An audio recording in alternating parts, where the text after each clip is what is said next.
मैं अब किला अंदर ठोकूंगा, मैं दाखिल करूंगा, ऐसा किला अंदर करूंगा कि वो चीखेगा, फिर आप चीखेंगे, तड़पेंगे।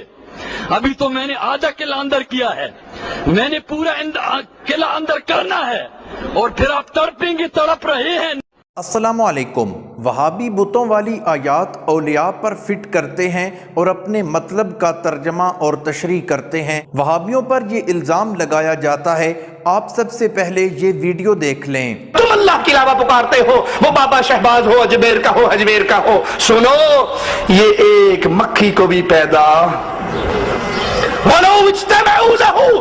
बगदाद के सारे पीर आ जाए, बरेली वाला भी आ जाए, कूफे वाले भी आ जाए, मुल्तान वाले भी आ जाए, वो जो सूरज को सवा नेज़े पे ले आया था शाह शमस डोला तबरेज, वो भी आ जाए, ये सारे इकट्ठे हो जाए, एक मक्खी को पैदा नहीं पैदा कर सकते। ये मौलाना साहब कुरान का तर्जमा और तशरीह कर रहे थे, लेकिन इस मौलवी को हजम ना हुआ और इसने ये कहना शुरू कर दिया कि आप कैसे कह सकते हैं कि अगर वलियों को अल्लाह के अलावा पुकारा जाए तो वो मक्खी नहीं बना सकते। ये आयात तो बुतों के लिए हैं। आप सबसे पहले ये वीडियो देख लें। ऐसे बताया कि सारे बाबा मिल जाए, बरेली वाला आ जाए, बदायूं वाला आ जाए, वो आ जाए, अजमेर वाला आ जाए, बगदाद वाला आ जाए, एक मक्खी पैदा नहीं कर सकते।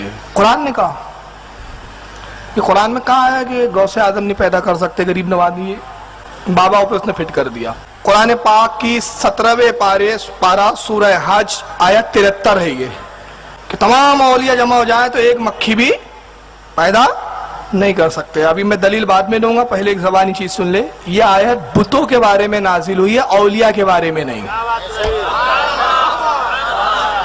और एक चीज बताओ, इस धर्म क्या इतना कमजोर धर्म है, ये नया नया अभी नौज़ायदा बच्चा है ये धर्म, अभी पैदा हुआ है, जैसे मैंने बताया, अभी बालिग भी नहीं हो पाया ये पूरी तरह। तो ये जो पालने में भी पनप रहा है ना ये धर्म, गैर मुकल्लिदियत या अहले हदीस जो बोलते अपने आप को, इनके पास मैं इनको चैलेंज करता हूं, अगर तुम अंबिया और औलिया को मजबूर बताते हो तो एक सरी आयत मुझे ऐसी लाके दो जिसमें कुरान में साफ साफ मौजूद हो कि औलिया और अंबिया मजबूर है, कुछ नहीं कर सकते।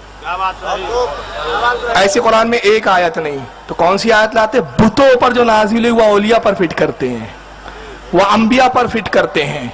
क्यों? इनका धर्म बचाने के लिए इनको बुतों का सहारा लेना पड़ रहा है, बुतों की आयतों का सहारा लेना पड़ रहा है। तुम कुरान में गौर फिक्र नहीं करते। अगर हिदायत की तलब तुम्हारे अंदर होती तो अल्लाह ताला तुम्हें हिदायत से माला माल फरमाता। सबसे पहले कुरान की इस आयत के तर्जमे की तरफ ज़रा गौर कीजिए। कुरान कहता है, या अय्युहन्नास ज़ुरिब मसलुन फस्तमिऊ ला। मैं एक मिसाल बयान कर रहा हूँ, आप ज़रा कान लगा कर सुनिएगा। इन्नल्लज़ीना तदऊन मिन दूनिल्लाह, अल्लाह ताला फरमाते हैं जो अल्लाह को छोड़कर किसी को भी पुकारे, इसमें बुत को खास नहीं किया गया। बुतों को पुकारे, नबियों या वलियों को पुकारे, गौस कुतब अब्दाल को पुकारे, जिसको भी पुकारे वो इसी ज़ुमरे में आएगा। और ये कहता है कि ये आयात बुतों के लिए हैं। तहवील आम में ये सब के लिए है, जिसको भी अल्लाह के अलावा पुकारा जाए, दुआ में जिसको भी पुकारा जाए वो इसी तहवील आम में आएगा। दुआ में जिसको भी पुकारा जाए वो मिन दूनिल्लाह में आएगा, खा वो नबी हो, वली हो, गौस हो, कुतब अब्दाल हो, कोई भी हो, वो सिर्फ बुतों पर फिट नहीं होगी। ये सिर्फ और सिर्फ तुम्हारा धोखा है। लन यखलुकू ज़ुबाबन, वो तो एक मक्खी का पर भी नहीं बना सकते, और मक्खी तख्लीक करना तो दरकिनार। इन यस्लुबहुमुज़्ज़ुबाबु शैअन ला यस्तनक़िज़ूहु मिन्हु, अगर मेरी मक्खी तुम्हारी खाने वाली चीज में से कुछ ले जाए तो तुम तो वो भी नहीं छुड़ा सकते, क्योंकि ज़ऊफ़त तालिब वल मतलूब, जिसको पुकारा जा रहा है वो भी कमजोर है और जो पुकार रहा है वो भी कमजोर है। और दूसरा ये है कि इसने चैलेंज किया कि कहीं पे कुरान में मुझे दिखा दें कि किसी नबी के बारे में आया हो कि वो अल्लाह के मोहताज हैं। तो हज़रत मूसा अलैहिस्सलातु वस्सलाम के बारे में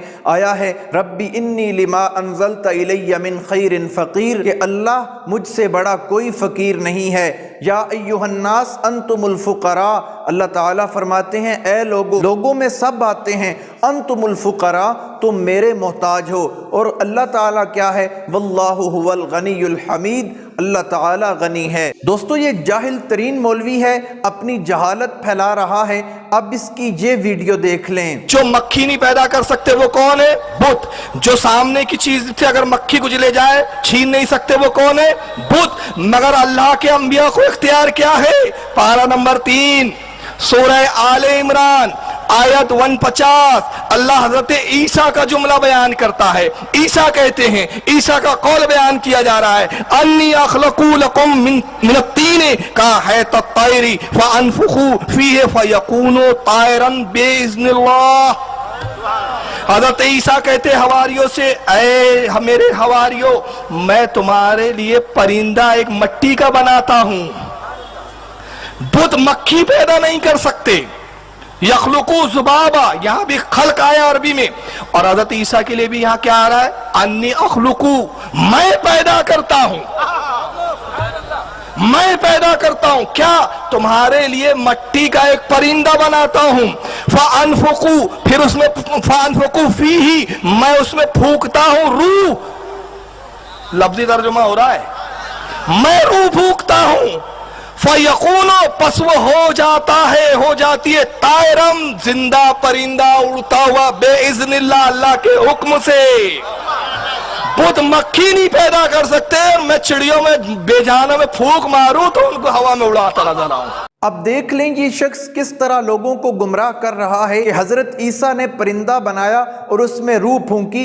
یہ تو حضرت عیسیٰ کا معجزہ تھا کہ وہ مردے کو زندہ بھی کر لیتے تھے اور پرندہ بنا کر اس میں روح پھونکتے اور اللہ کے حکم سے وہ اڑنے لگا۔ یہ تو حضرت عیسیٰ علیہ السلام کا معجزہ تھا۔ انبیاء کرام کے معجزات کے ہم بالکل منکر نہیں ہیں، بات یہ ہے کہ وہ ایک موقع پر تیمم کا حکم ہوا تھا جب حضرت عائشہ کا ہار گم ہو گیا، لیکن قیامت تک کے لیے تیمم کا حکم جاری و ساری ہے۔ اس طرح شان نزول کو آپ باؤنڈ نہیں کر سکتے، شان نزول کی حد تک آیت کو آپ محدود نہیں کر سکتے۔ اسی طرح عمرہ کے دوران رمل کا جو حکم ہے وہ تو ایک دفعہ آیا تھا، لیکن قیامت تک کے لیے رمل کرنا سنت ہے۔ اس لیے قرآن کی کسی آیت کو شان نزول تک باؤنڈ نہیں کیا جا سکتا۔ یہ صرف اور صرف مولویوں کی جہالت ہے اور کچھ نہیں ہے۔ اللہ کے سوا کسی کو بھی عبادت کے لیے پکارا جائے، مدد کے لیے پکارا جائے تو وہ بالکل شرک ہوگا۔ اور پھر ڈرامہ رچایا جاتا ہے کہ تم پانی بھی مانگتے ہو،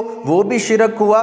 ظاہری اسباب کے تحت کسی سے مانگنا کوئی شرک نہیں ہے۔ اللہ تعالیٰ نے فرمایا تعاونوا علی البر والتقوی، کہ نیکی اور پرہیزگاری کے کاموں میں تم ایک دوسرے کی مدد کرو۔ لیکن ایک شخص یہاں میرے سامنے موجود ہے، میں اس سے پانی مانگتا ہوں، یہ تو ظاہری اسباب ہے، لیکن ایک شخص بغداد میں ہے اور قبر میں مدفون ہے، فوت ہو چکا ہے، اور میں کہتا ہوں مجھے پانی پلا دو، تو یہ شرک ہوگا۔ اللہ تعالیٰ سب کو صراط مستقیم پر چلنے کی توفیق عطا فرمائے۔